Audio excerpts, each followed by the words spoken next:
Hi again, my name is Steve Foreman. I'm here to share with you a simple way of making a vinaigrette. Vinaigrettes are very popular, they're very healthy, they're great to toss in a salad or to be able to use as a marinade or just add as a flavoring for making a roast, whatever you like to do with a vinaigrette. But the vinaigrette is an awesome mixture that you can create very simply with some simple ingredients as you see here that I have today.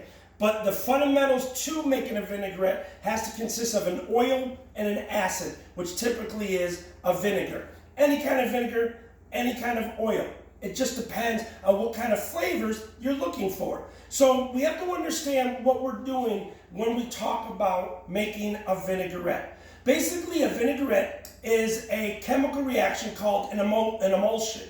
So that emulsion is when two things that typically do not stick together or come together are worked together and mixed where they are suspended together, creating that emulsion, which of course would be the oil and the vinegar. The vinegar will be considered an acid. And so it's very important to understand the process of making a vinaigrette. Very simple, but there are steps you must follow. Then there are certain ingredients that must be incorporated in order to make your vinaigrette stable. So we have what we call stabilizers. Let's point out just a few. One of them would be egg yolks. Egg yolk has this protein that's in it that's called lecithin. And it is an enzyme, a protein enzyme that helps creating a stabilizer for your emulsion. You can also use mustard, which we have here. Today we're going to use Dijon mustard. So we can use mustard. That also works as a stabilizer. As well as garlic, fresh garlic, also helps with supporting making the stabilizer. And one last thing I also got to remember to bring over here is honey. Honey also helps, not just with the flavor, but it helps to build that binding emulsion. It helps hold everything together. So honey also works well. Now what we have going into our ingredients today is I'm going to make a balsamic vinaigrette with fresh thyme. And I'm going to include shallots, salt and pepper, my two oils, which are my olive oil and salad oil, and then I have a little honey. I'm not going to use egg yolk. Now let me talk to you about the egg yolk. Now because it's raw, now a lot of people are afraid to use it. Many people do use it. However, if you're afraid to use a raw egg, there are at grocery markets this thing called pasteurized egg yolks. A great substitute, it works. It's not a substitute egg, it's just egg yolks that have been pasteurized, meaning it's been cooked at a hot temperature in a short period of time to kill bacteria. So there's Wegmans, I believe, sells it, and other organic markets will sell pasteurized egg yolks. So what we're going to start with next is we need our tool, which is our whisk.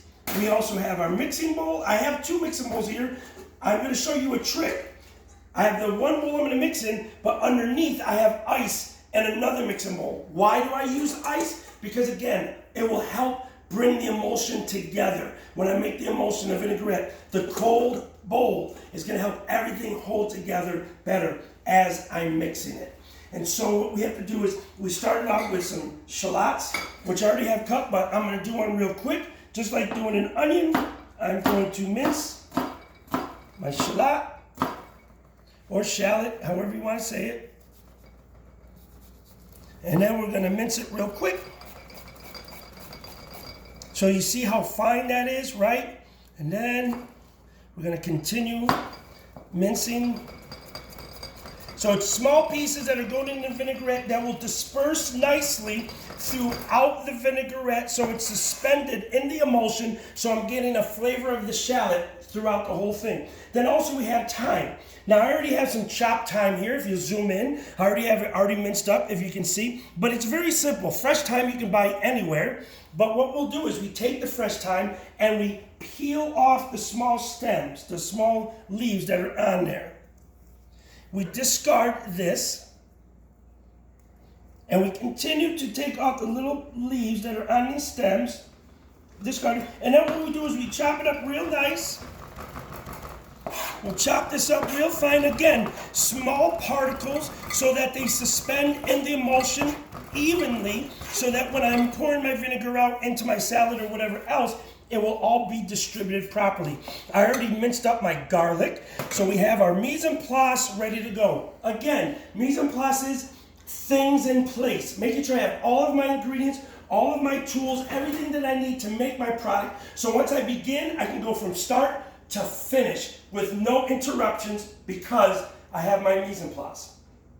Next, what we want to do is, what's very important is making sure we understand the balance between our oil and our acid. We want to have a good balance between the two so that it's not one overpowering the other, but that balance creates the flavor profile we're looking for. So when we make a vinaigrette, in any recipe that you have, it's always going to be 3 parts oil to 1 part vinegar. That is where you start. And then, of course, maybe your profile likes a little bit more acidic. You like that little tarty bite in the back of your throat, so you'll increase the vinegar a little bit more. Or you like the smoothness of the oils and the flavors of the oil, so you might add just a little bit more oil to smooth it out because that's the way you would like to have your vinaigrette. But typically it's very important to maintain a nice balance in your vinaigrette. 3 parts oil, 1 part vinegar, which also helps with the viscosity of your vinaigrette, meaning you see it's how it's formed, how it's stable, the consistency of it.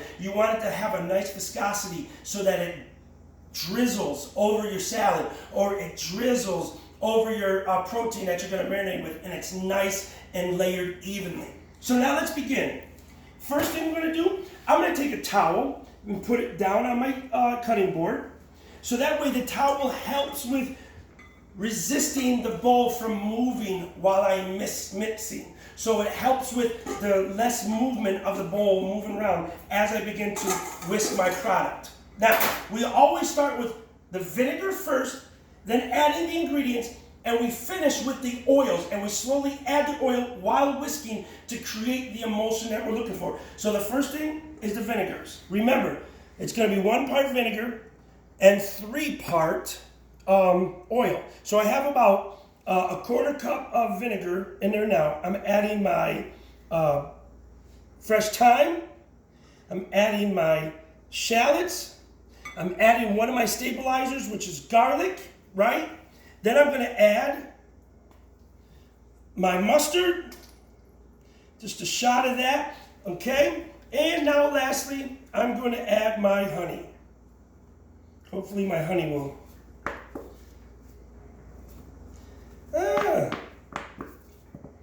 So we're going to get our honey to come out in a minute. And if we can't, we'll just go without it, which will be fine because it'll be stable enough as it is. And we're going to go without the honey. It looks like it crystallized and it doesn't want to come out. Nice. Anyways, what are you going to do? You improvise. You keep moving, okay? You keep moving. So now we're going to mix the vinaigrette. Just the vinegar first, mixing all the ingredients. Now it doesn't look like much. Well, don't worry. It's okay if it doesn't look like much right now. We're incorporating everything. And now what we're going to do is we're going to begin adding some oil, a little at a time. So what we do is we just simply add the oil a little at a time to start establishing an emulsion. And you whisk it slowly. Yes, this is a process. Listen, this is a process. It's not something that you do fast, but it comes out oh so good. You can start to see it's building some stabilization right there. So I'm using salad oil and olive oil because I like a blend of oils in my vinaigrette.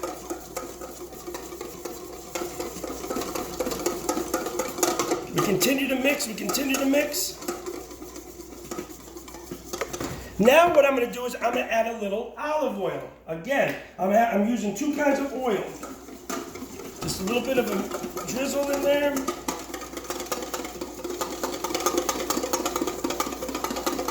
And you see it mixing up? And you continue to mix. And see how the bowl is not moving? Right? Because I have it on a towel. If you zoom in a little bit, you start to see it getting some thickness, right? It's not as loose as it would be if it was just vinegar, right? And what we're seeing is an emulsion being created right before our very eyes.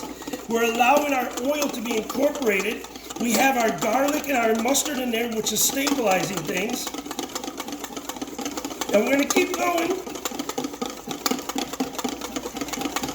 as we continue to mix it. Again, the balance of the oils based off of how much olive oil versus salad oil you're going to use. So now I'm going to transition back to salad oil. Just a little bit. Look at it, it's emulsifying. Look at that vinaigrette.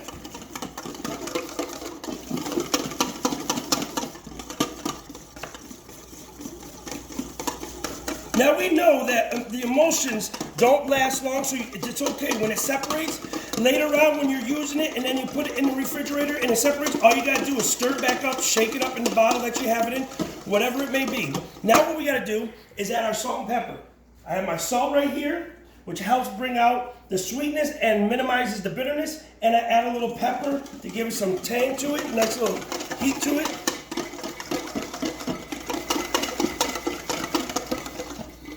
And then what we want to do is go ahead and taste our vinaigrette. Look at that, that looks pretty good right there. That's some nice vinaigrette right there. So what we do is we taste it.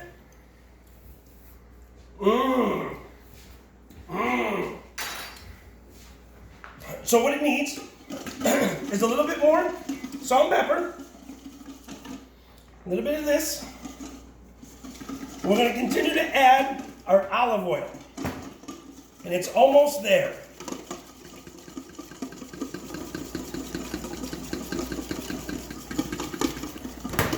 Nice little flavor. You got the fresh herbs in there, and you can always add more herbs if you want. And so there you have your vinaigrette, a fresh balsamic and thyme vinaigrette that can be used as a salad dressing. It can be used as a marinade, whatever you would like. But that's how you make a quick vinaigrette. You have your, what you're making is an emulsion with your stabilizers. You always have to have a balance of your oil and your vinegar. You want to have your flavors placed in there. Then you want to have salt and pepper to finish it off to round out all the flavors, because salt reduces the bitterness and increases the natural sweeteners that are in foods, okay? So we use fresh thyme, we noticed that. We had our garlic again as a stabilizer. And then something if you want to do that will take it a little bit further, to add a punch of flavor. A lot of times, what I did was I cooked some fresh thyme and some balsamic vinegar on the stove. And what's happening is, while you heat the vinegar, it will reduce a little bit, and the heat will cause the thyme to sap up all of the vinegar, and you'll have the fusion of the fresh thyme and the vinegar just coming together while it's cooking. You let it cool, then you can strain it, and then you can use that as the starter for your vinaigrette as far as the acid. And there's so many other things you can do. You can puree your vegetable if you want, and cook it and reduce it and strain it and use that as a base for making a vinaigrette. There are a lot of ways to incorporate flavors, but this is just a very simple and basic way of making a vinaigrette. What we want to remember is, when we practice making food, we want to practice food safety. Vinaigrettes should be stored in the refrigerator. Even if it's only just oil and vinegar, it doesn't have to. But when you start adding raw product like the raw garlic, the raw shallots, the raw thyme, and you incorporate it into your vinaigrette, what happens is those raw foods still have to go through a decomposition stage, which causes spoilage. So over time, it will eventually spoil. If you leave it out, it increases that spoilage stage, and it could end up, not being good for somebody to consume. So by putting it into the refrigerator, it slows down the decomposition stage, so it slows down the spoilage stage, so it lasts longer, and it will remain safe for anybody's consumption. So this was just a simple way of making a vinaigrette. I hope you enjoyed it. If you're watching, push the button to subscribe so you can continue to get more of our cooking lessons. It's just having fun in our homes and in our kitchens to enjoy great food with great friends during any time of the day or night. You have a great evening. Thank you.